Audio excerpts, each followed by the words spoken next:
2월 5일, 2월의 첫 번째 주일을 맞이하여 예배의 자리에 오신 여러분을 주님의 이름으로 환영하고 축복합니다. 오늘 어떠한 말씀으로 저와 여러분을 인도하실지 기대됩니다. 설레이는 마음으로 주님과 함께 동행하겠습니다. 기도하시겠습니다. 사랑의 하나님, 감사를 드립니다. 지난 한 달도 지켜주시고 동행하여 주심을 감사드립니다.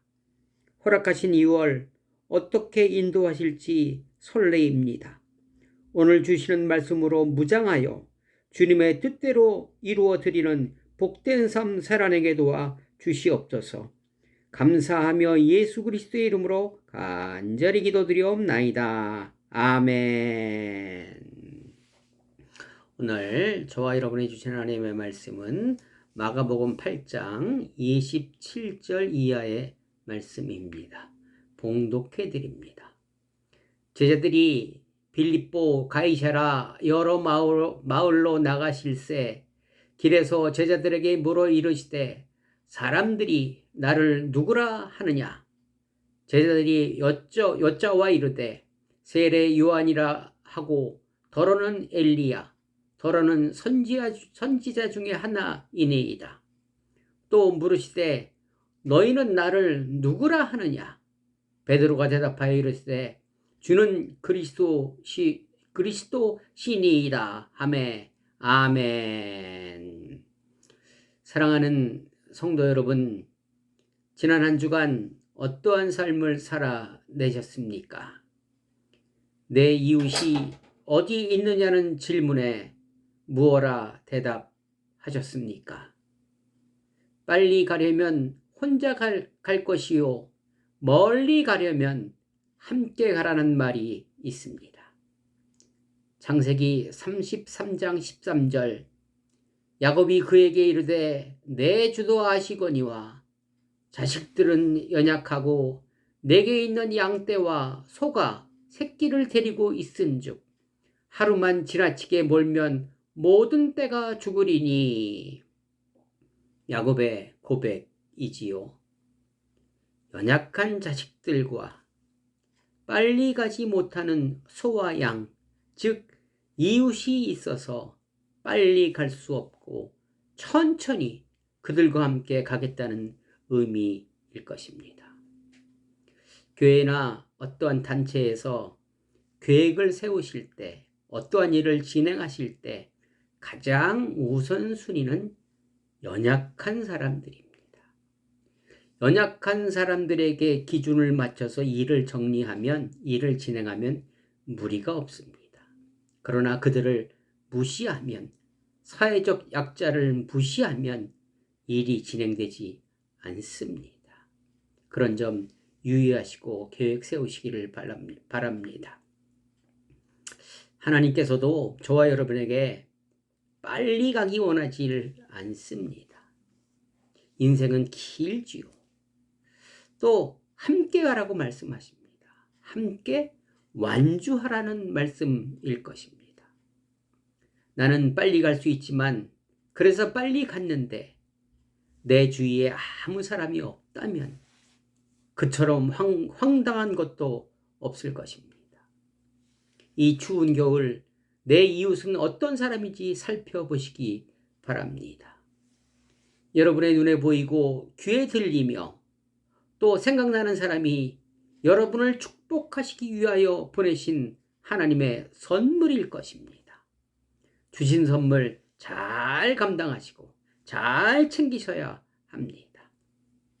오늘 본문은 세 번째 질문인 너는 나를 누구라 생각하느냐 질문입니다. 여러분은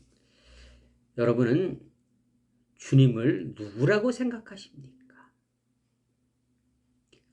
이 질문에 어떠한 대답을 하실 것입니까? 이 질문의 대답이 여러분의 신앙 수준입니다.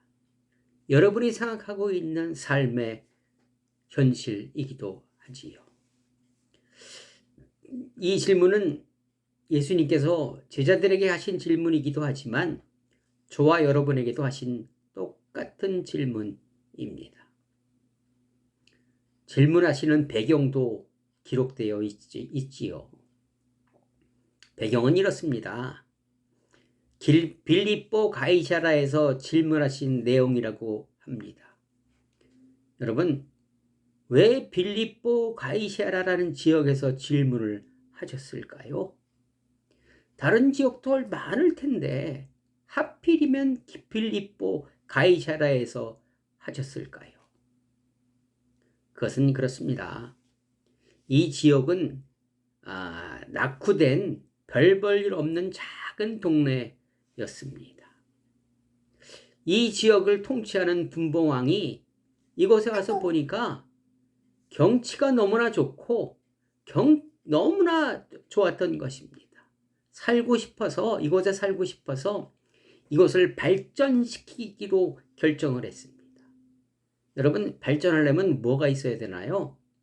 사람이 있어야 됩니다. 사람이 살아야죠. 이 동네는 당시 사람이 거의 없었습니다. 그래서 그 지역에 군대를 주둔시킵니다. 군대, 즉 사람들이 들어오니 집들이 지어지게 되었고 식당도, 문화시설도, 의료기관도 줄줄이 들어온 것입니다. 얼마 지나지 않아서 촌동네가 활기가 넘치는 신흥도시로 변모하게 되었던 것입니다. 제자들이 갈릴리 지역에서 생활하던 촌놈들이, 갈릴리에는 그러한 문화시설이 없잖아요. 촌놈들이 이곳에 와서 보니 자신들이 살았던 배경과는 다른 것을 보고 눈이 번쩍 뜨였습니다. 그 휘황찬란함에 넋이 나가서 정신 못 차리고 있을 때 예수님께서 제자들에게 질문하신 것입니다. 너는 나를 누구라 생각하느냐? 어떤 의미가 있을까요? 왜 이런 질문을 그때 하셨을까요? 사람들이 몰려옴으로 만들어진 신흥도시는 거대한 세상을 의미하고 있습니다. 여러분, 세상에는 볼 것도 많고 궁금한 것도 많이 있습니다. 맛있는 것도 많고 또 유혹도 많이 있는 것입니다. 일자리도 많고 돈 벌 기회도 있습니다. 부정부패도 있을 것이고 살아남기 위한 치열한 경쟁도 존재하는 것입니다. 나를 누구랴 생각하느냐는 질문은 세상과 예수님 중에서 어떠한 것을 선택하고 어떠한 삶을 살 것인지를 묻는 질문이기도 합니다. 또 다른 의미가 있다고 저는 생각해 보았습니다. 우리는 이미 세상 중에서 살아가고 있잖아요. 이 세상에서 살아가고 있는 저와 여러분에게 세상적인 방법으로 살아갈 것인지 아니면 하나님의 방법을 택할 것인지 결정하라는 질문이라고 저는 또한 생각해 보았습니다. 이때 베드로가 결단합니다. 주는 그리스도시요 살아계신 하나님의 아들이라고 고백합니다. 비록 세상에 살지만 세상이 아무리 화려하고 살기 편하지만 나는 주님의 방법으로 주님의 말씀에 순종하는 삶을 살 것이라고 고백한 것입니다. 제가 방문한 케냐 산자니 마을은 좀 조용한 동네입니다. 작지요. 주변에 식당이나 문화시설, 병원 하나 없는 진짜 촌동네더라고요. 그래서 살기가 불편합니다. 그 지역의 주민들은 전기와 수도가 없는 삶을 살아갑니다. 여러분, 전기가 없는 삶을 한번 상상해 보시기 바랍니다. 어떠한 삶일까요? 우리의 모든 일상생활이 중지되는 삶이기도 합니다. 해가 지면 깜깜합니다. 이러한 사람들에게 여기서 살 것인지, 이곳에서 나와 함께 살 것인지, 아니면 도시 가서 살 것인지를 묻는 것과 마찬가지일 것입니다. 베드로의 고백은 쉽게 나올 수 없는 고백이지요. 성경에는 베드로의 위대한 신앙 고백과 똑같은 고백이 한 군데도 기록되어 있더라고요. 누구의 신앙 고백일까요? 시편 84편 10절에 보니까 주의 궁정에서의 한 날이 다른 곳에서의 첫날보다 나은즉 악인의 장막에 사는 것보다 내 하나님의 성전 문지기로 있는 것이 좋사오니 라는 결코 쉽지 않은 믿음이 없이는 확신이 없이는 할 수 없는 고백을 누가 했을까요? 요한복음 11장 27절에 나와 있더라고요. 이르되 주여 그러하외다. 주는 그리스도시요 세상에 오시는 하나님의 아들이신 줄 내가 믿나이다. 누구의 고백일까요? 죽었다 살아난 나사로의 누이 마르다의 고백입니다. 우리는 마리아와 마르다를 생각하면 누구를 더 알아줍니까?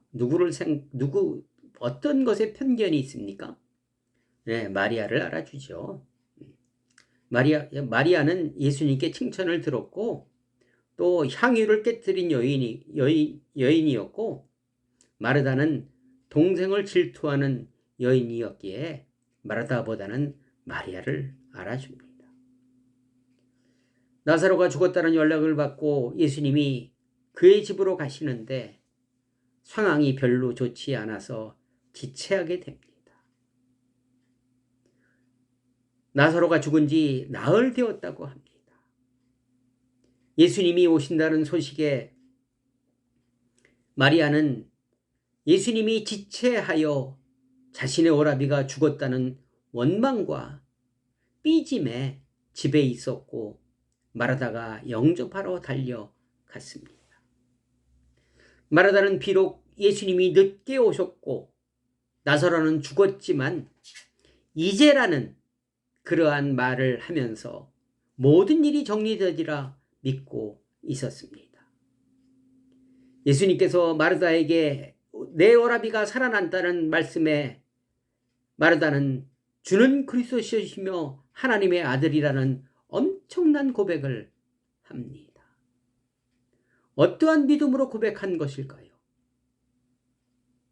세상에서 가장 두려운 것은 뭐니 해도 죽음일 것입니다. 이 세상은 세상의 어떤 방법으로도 해결할 수 없는 난공불락이 바로 죽음입니다.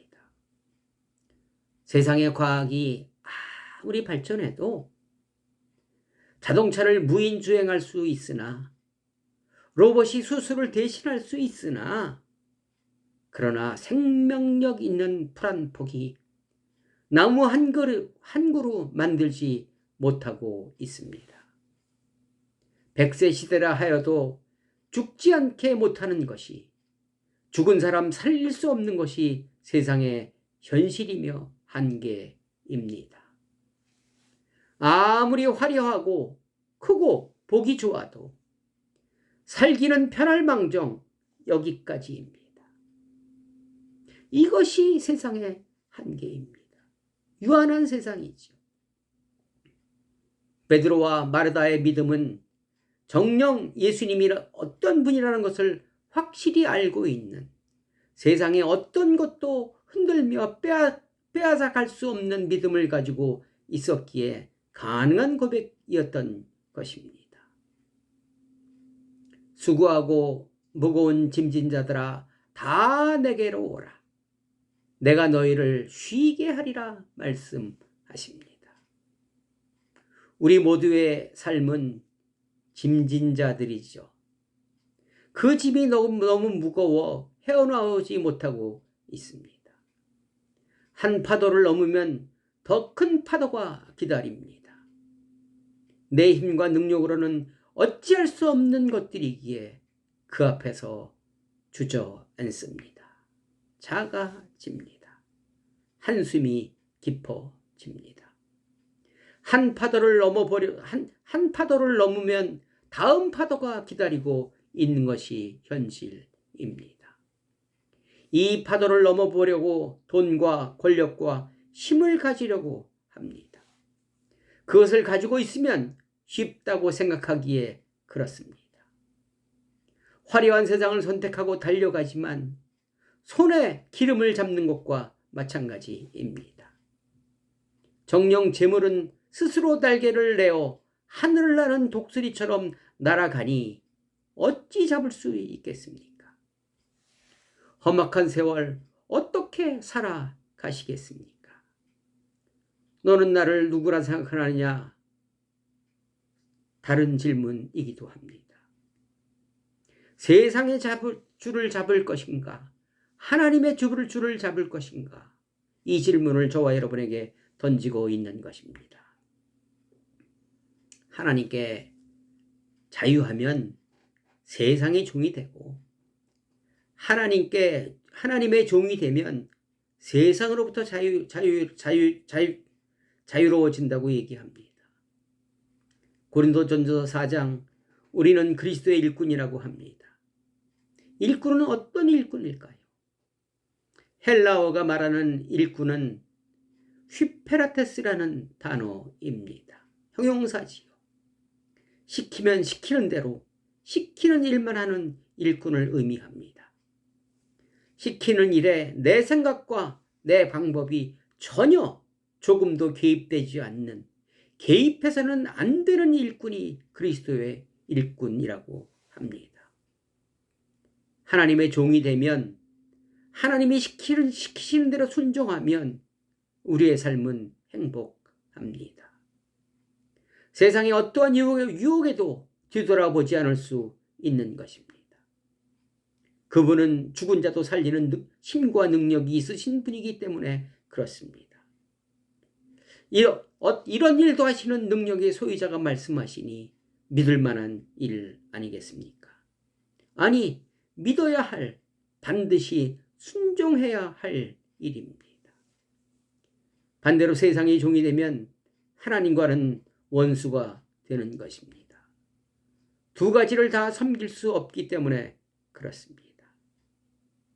전도서 11장 9절에 아주 아이러니한 무서운 말씀이 기록되어 있습니다. 청년이여, 내 어린 때를 즐거워하며 내 청년의 날들을 마음에 기뻐하여 마음에 원하는 길들과 내 눈이 보는 대로 행하라. 너 마음대로 한번 살아봐. 네 눈이 가는 곳과 네 생각대로 한번 살아봐. 그러면서 단서를 붙입니다. 그러나 하나님이 이 모든 일로 말미암아 너를 심판하실 줄을 알라, 이렇게 말씀하십니다. 이 얘기는 뒤집어 보면 무슨 얘기입니까?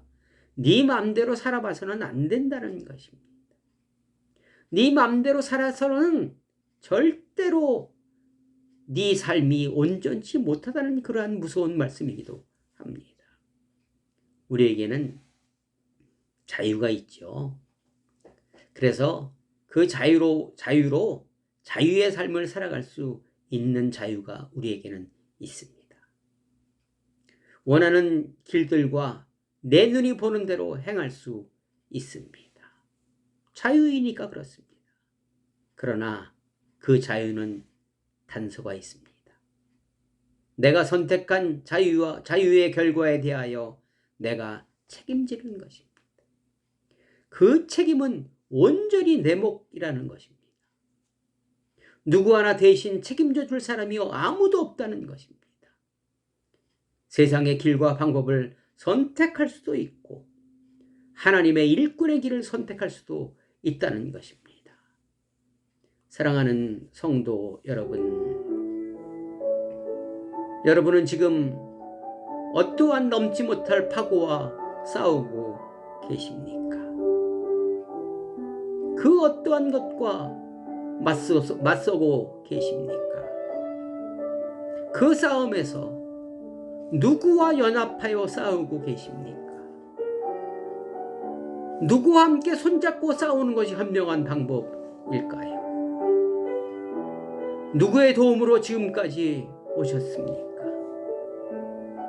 그분은 저와 여러분에게 평안과 행복을 주시는 분입니다.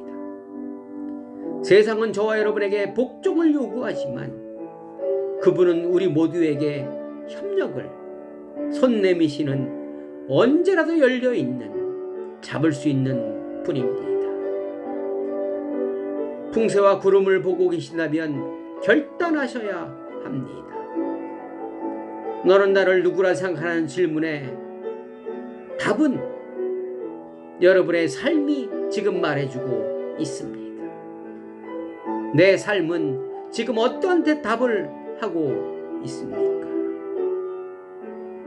베드로와 마르다와 같은 고백의 도전은 어떠하십니까? 세상의 방법이 아닌 하나님의 방법의 선택은 어떠하십니까? 순간의 선택이 우리의 좋은 삶을 약속하고 있습니다. 이 세상에서 해결할 수 없는 것이 없는 영원한 능력자이신 예수님이 도와주신다 약속하고 계십니다. 이분을 제쳐놓고 그 누구와 손을 잡는단 말입니까? 저는 예수님 손 꼭 붙잡고 가겠습니다. 내가 어디 있느냐? 내 아우가 어디 있느냐? 너는 나를 누구라 생각하느냐? 세 가지 질문 중 한 가지를 잘못 대답하면 33.3%가 빗나가는 것입니다. 완벽한 사람 없습니다. 저도 반성하면서 다시 도전하겠습니다. 여러분들도 다시 도전받아 한 번뿐인 인생, 후회 없는, 천추의 한이 남지 않는 삶 되시기를 주님의 이름으로 간절히 부탁을 드리겠습니다. 기도하시겠습니다. 사랑의 하나님, 감사를 드립니다. 나를 의지하는 것이 가장 좋은 방법이며 승리의 비결, 행복의 비결이라 말씀하고 계십니다. 이 말씀에 순종하게 하옵소서.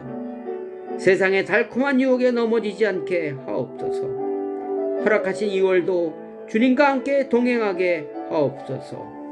이제는 우리 주 예수 그리스도의 은혜와 하나님 아버지의 극진하신 사랑과 성령님의 감동과 내조 교통하심이 하나님의 손을 잡고 나아가는 모든 머리 위에 지금로부터 영원히 함께하기를 간절히 축원하옵나이다. 아멘. 여러분 감사합니다. 입춘이 지났습니다. 이제 얼었던 것들이 풀리는 계절이 돌아왔습니다.